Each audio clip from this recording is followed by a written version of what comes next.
పదవులు పిల్లలు ప్రాణాలు పోతుంటే తెలంగాణ ప్రజలు పదవులు త్యాగం చేయాలని కోరుకుంటే కల్వకుంట్ల చంద్రశేఖరరావు గారు రాజీనామాల డ్రామాల మీద ఎలక్షన్ సెలక్షన్ కలెక్షన్ అని ఉప ఎన్నికలు తీసుకొచ్చి ప్రతిసారి ఎన్నికల బరిలో దిగి హైదరాబాద్లో ఉండే ఆంధ్రోలను బెదిరించి కోట్ల రూపాయలు మెక్కి అడవి పందిలాక టీఆర్ఎస్ వాళ్ళు బలిచిండ్రు.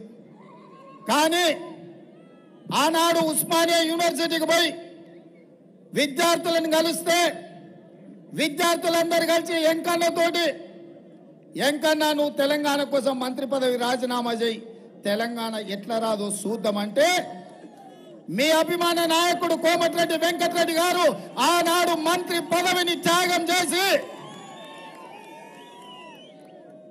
నల్గొండ గడ్డ మీద ఆమరణ నిరాదీక్ష చేసి చావు నోట్లో తలకాయ పెట్టి తన ప్రభుత్వమైన తన అధిష్టానాన్ని కూడా తెలంగాణ కోసం ఎదిరించి నిలబడి తెలంగాణ రాష్ట్రాన్ని సాధించిండు.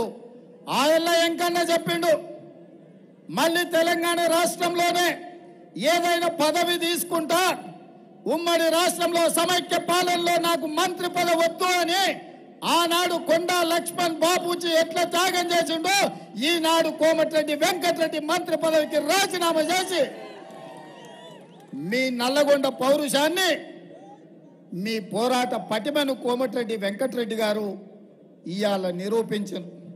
వాడెవడో సన్నాసి, భూమికి మూరేడు లేడు, ఎంకన్నా మస్క కొడుతుండు మంత్రి పదవి కోసం, రాజగోపాల్ మస్క కొడుతుండు అంటారు. ఆ సన్నాసికి ఒక్క మాట చెప్పదలుచుకున్నా నేను.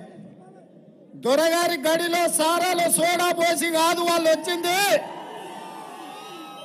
కోమటిరెడ్డి బ్రదర్స్ రక్తాన్ని చెమటగా మార్చి భుజాలు కాయలు కాసేలా 3 రంగుల జెండాను మోసి నాయకులుగా ఎదిగినరు.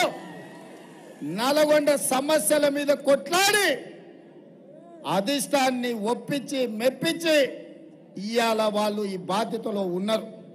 వాస్తవంగా నాతో పాటు ఎవరైనా ముఖ్యమంత్రి పదవికి అర్హత ఉందంటే అది కోమటిరెడ్డి వెంకటరెడ్డి గారికి అని చెప్పి నేను మనస్ఫూర్తిగా చెప్తున్నా. ప్రత్యేకమైన సందర్భంలో పార్టీ నిర్ణయంతో నాకు ముఖ్యమంత్రి పదవి ఇచ్చిండ్రు. ఈ పదవిని నేను బాధ్యతగా చూసిన తప్ప అహంకారంతో ఈ కుర్చీలో నేను ఏ రోజు కూడా ఒక్క నిమిషం ఒక్క గంట కూడా కూర్చోలే. ఈ బాధ్యతతోటి రోజుకు 18 గంటలు పనిచేసి పేదవాడి సంక్షేమం కోసం, పేదవాడి అభివృద్ధి కోసం తెలంగాణను ప్రపంచంలో అభివృద్ధి చెందిన రాష్ట్రంగా నిలబెట్టడం కోసం అహర్నిశలు కృషి చేస్తున్న మిత్రులారా, 60 ఏళ్ల ఆకాంక్ష 1200 మంది విద్యార్థుల బలిదానంతో వచ్చిన తెలంగాణ 10 సంవత్సరాలు కేసీఆర్ గడిలో బందీ అయి తెలంగాణ తల్లి కన్నీళ్లు పెడుతుంటే మళ్ళీ కాంగ్రెస్ పార్టీ కార్యకర్తలు నడుం బిగించి తెలంగాణ తల్లికి విముక్తి కలిగించిండ్రు. ఆ సమస్యల్ని పరిష్కరించాలి అని ఇవాళ నేను బయలుదేరిన. మిత్రులారా, నా ఇంటికి వచ్చిన లీడ ఈ స్థానిక మున్సిపల్ చైర్మన్ కావచ్చు, జిల్లా పార్టీ అధ్యక్షుడు కావచ్చు, చాలా మంది కార్యకర్తలు మీ యాదగిరిగుట్ట ఎంపీపీ కావచ్చు, ఎంపీటీసీలు కావచ్చు, సర్పంచులు కావచ్చు, జడ్పీటీసీలు కావచ్చు, ముఖ్యమంత్రి కాకంటే ముందు మీరెట్లా బాజాబ్తా నా ఇంట్లోకి వచ్చి కలిసిపోయినరో ముఖ్యమంత్రి అయినాక కూడా అట్లనే వచ్చి కలిసినరా లేదా మిత్రులారా? రోజు ఉదయం 1000 నుంచి 1500 మందిని కలిసి వాళ్ళు చెప్పేది విని వాళ్ళ సమస్యల్ని ప్రభుత్వం పరిష్కరించగలిగిన దిశగా ఈ రోజు మన ప్రభుత్వంలో ప్రజాపాలన జరుగుతుంది. మిత్రులారా, ప్రగతి భవన్ ప్రజల సొమ్ముతో కట్టింది. ఒక గడిగా చుట్టుముట్టు ముళ్ళ కంచెలేసి తెలంగాణ ప్రజల్ని నిషేధిస్తే ఏ సమయానికి ఎల్పీ స్టేడియంలో ప్రమాణ స్వీకారం ప్రజాప్రభుత్వం చేస్తుందో అదే సమయంలో గడీల గోడలు బద్దలు కొట్టి ప్రజలకు బాజాప్తా బార్ల గేట్లు తెరిచిపెట్టి బలైన వర్గాల ఆదర్శ దైవం జ్యోతిరావు పూలే పేరు అక్కడ పెట్టిన మాట వాస్తవం కాదా కాంగ్రెస్ ప్రభుత్వం అని నేను అడుగుతున్నా. నేను ఇవాళ అడుగుతున్నా, ఆనాడు అవసరం ఉన్నప్పుడల్లా మా కమ్యూనిస్టు సోదరులని అడుక్కొని కడుపులో తలకాయ పెట్టి కాళ్ళకు దండం పెట్టి కార్యం ఎల్లదీసుకొని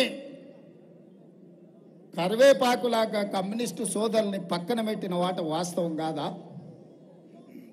ఏ రోజైనా కమ్యూనిస్టు సోదరులకు కనీసం మర్యాద ఇచ్చే ఆలోచన ఎప్పుడైనా చంద్రశేఖరరావు చేసిందా? ఇవాళ మనం సిపిఎం కావచ్చు, సిపిఐ కావచ్చు, కోదండరాం గారు కావచ్చు, పార్టీ తరఫున ఢిల్లీ నాయకులు ఇక్కడ ఉప ముఖ్యమంత్రి గారు వాళ్ళ కార్యాలయానికి వెళ్ళి ఇండియా కూటమి ఈరోజు కలిసి ఉండాలి, నరేంద్ర మోడీ ప్రభుత్వం నడుము విరగొట్టాలి అని చెప్పి గౌరవప్రదంగా వాళ్ళతోని సంప్రదించి ఇవాళ వాళ్ళ మద్దతు కూడగొట్టిన మాట వాస్తవం కాదా? ఒకవేళ ఏదైనా విషయాలలో